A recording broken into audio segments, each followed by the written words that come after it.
Okay, this video went viral, and for great reason. The University of Chicago suffered their own police crackdown on their student encampment earlier this week.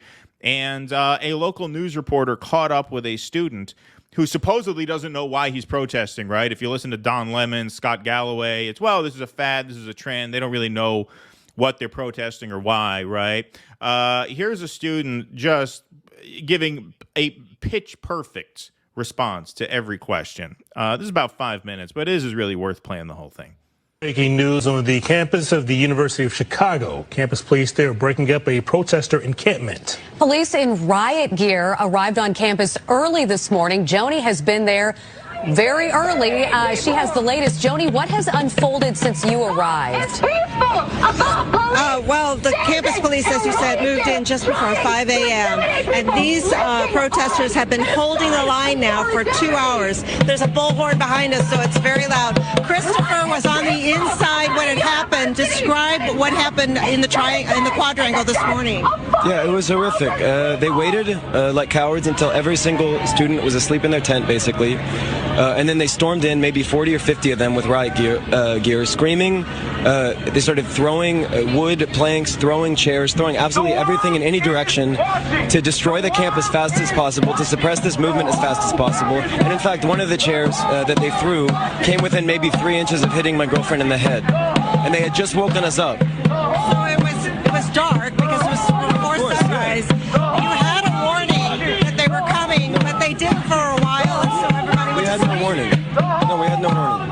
Okay, so then what did you do when all that action was happening? I tried to make sure everyone was safe. I mean, it was chaos. It was terrifying. Yeah. So you were able to get out. I understand that students are being threatened with disciplinary action for being in there. They gave us some ridiculous notice out here saying that participants in the quad encampment, which no longer exists thanks to them, are facing like an interim leave of absence as well as a criminal trespass charge. I have no idea if that's just a scare tactic or if it's real, but it doesn't matter because the difference between us and people like these cops is that there are limits to when we continue following orders. And when you're talking about a genocide visited upon a colonized population of 2 million people trapped in a ghetto that's as long as a marathon and 6 miles wide, when that ghetto is being systematically starved, slaughtered, every hospital bombed, every university bombed, 70% of homes destroyed, 40,000 people murdered, 15,000 children murdered, the entire population on the brink of starvation, we say, and if our government and our academic institutions are complicit in this, there comes a point where we say we're not following orders and it doesn't matter what you do to us because there are principles and there are human lives that matter more than our careers and our futures, and that's what separates us from people like Paul Olivisatos, the coward president of this university, and these coward cops that come in terrorizing an encampment while people are sleeping. You've been standing at this line linked arm in arm with other protesters. What has happened here? What's happening here, you'd have to ask them.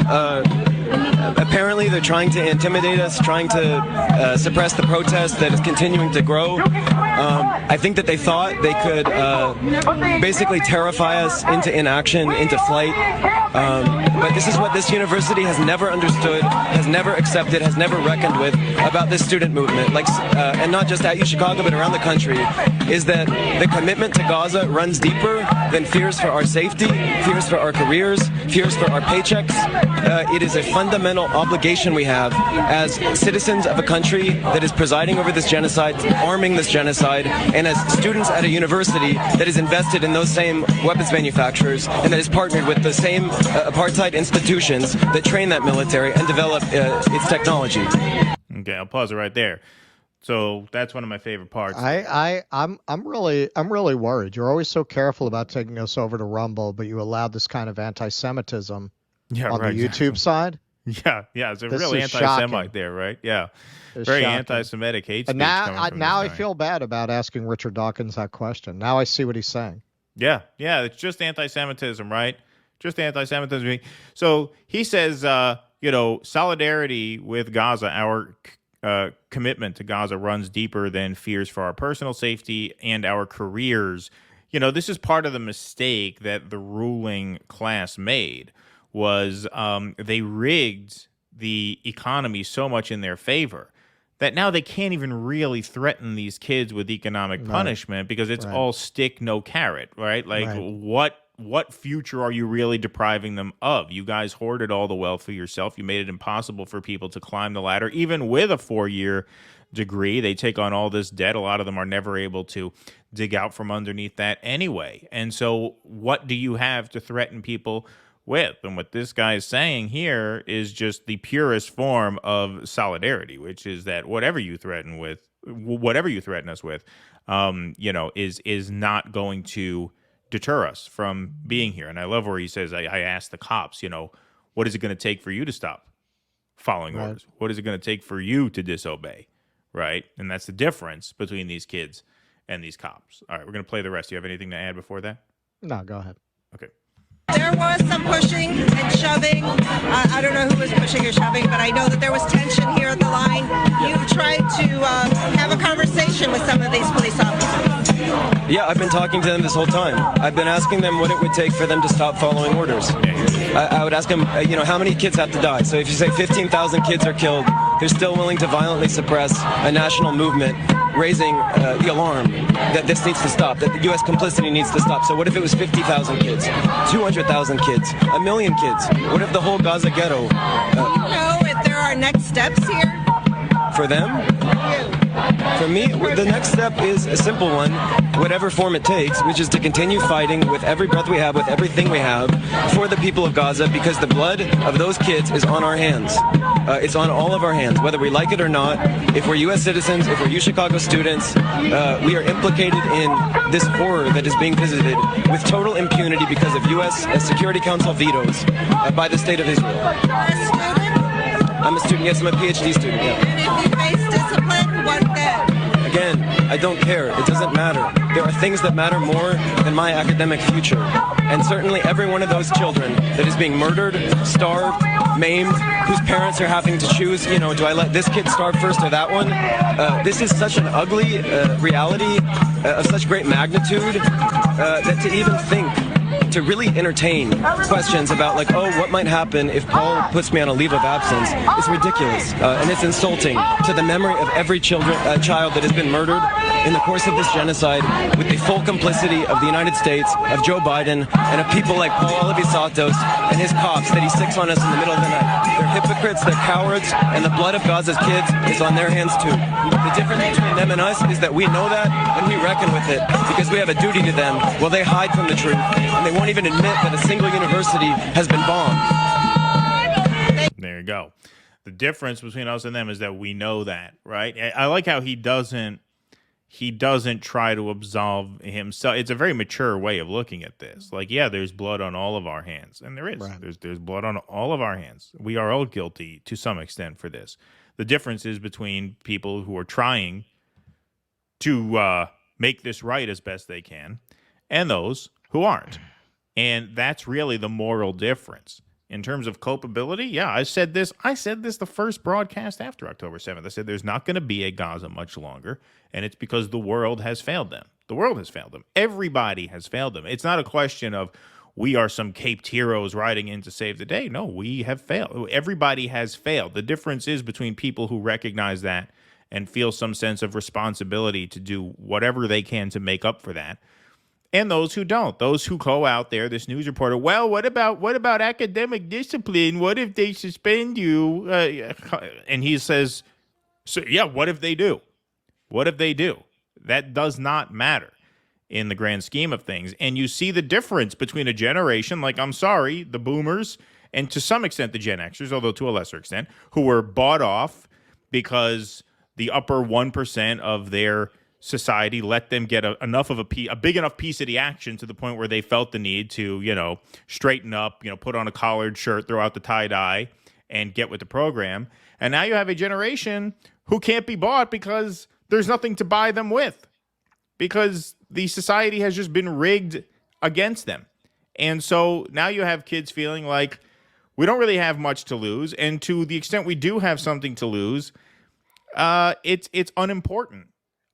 When you compare that, quote unquote suffering, which is a very trivial way of putting it, next to the just unimaginable suffering that he's talking about in that video. So bravo. I mean, that was amazing. I mean, that kid was sharp as hell and really spoke with a moral certainty in such an uncompromising way that, that went viral for good reason.